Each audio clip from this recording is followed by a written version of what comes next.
I left school when I was 16. I got 2 A-levels. I was a roadie. I became a stage designer. I was in the television business, selling television rights. I made adventure films. So it all sounds very glamorous, but it was one crisis to the next. And then I opened Yo Sushi, and it was a big success. I suppose the initial spark that made me make the transition from entertainment to entrepreneurship, I suppose I was always an entrepreneur. But I was 45. I'd had lots of things go wrong along the way. I was down to my last £150,000, which doesn't sound like complete poverty, but it kind of was in the world I was living in. I was running out of money, and that was tied up in my house. And I felt unemployable in a sense, and I hadn't got anything going, and I thought, unless I do something now, I'm going to run out of time. So one answer to that question could be desperation.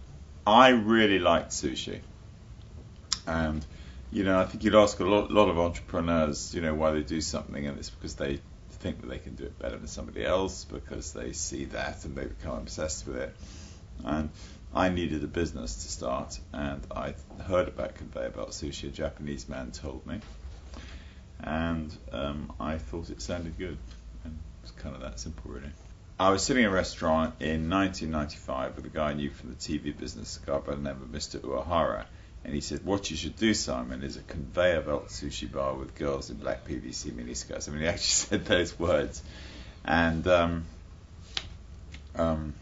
so it was a bit of a eureka moment. And I thought I'll go out and get all that together. And, I had small business before, so I knew the sort of process you had to go through. And I was working from my bedroom.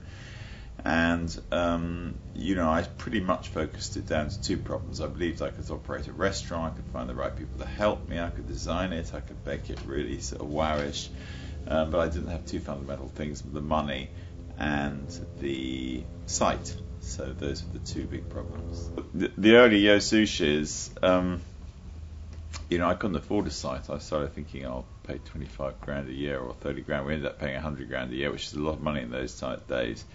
And I learned that, you've got to pay the right money for the right sites to attract the right people in. But that was an off-pitch site. I wanted to do something which was big enough. It was in Poland Street.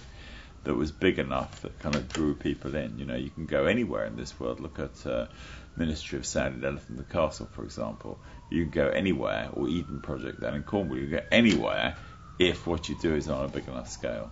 Business plans, when you have mature businesses, are often very accurate, and you need a plan, you need a goal, you need to know where you're getting to, you need to judge something, and absolutely essential when you're a mature business. When you're a startup, they're a dream. That's all they are. Front of my business plan said, if you want to make God laugh, show him your business plan. People said, you can't take that to the bank. And I did, and of course they knew that was true.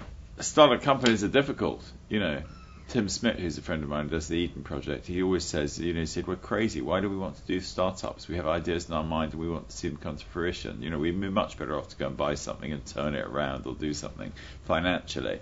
But we do it because we want to do it. That's the reason most people do it. Why would you give up a good, well-paid job or a reasonably secure job if you've got lots of friends around, you're having a nice time? Why would you want to go off and try something new? It's tough to do.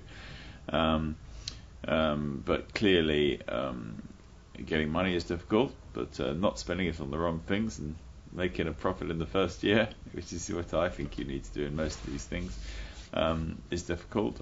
Finding sites is difficult. Everything's difficult about a new business. Everything.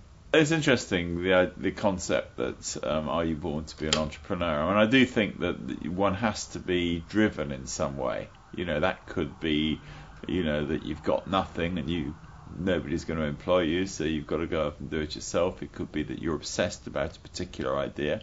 It could be that your brother said something to you when you were 11 and you're going to prove it to him, or your mum or your dad. That's quite a common one.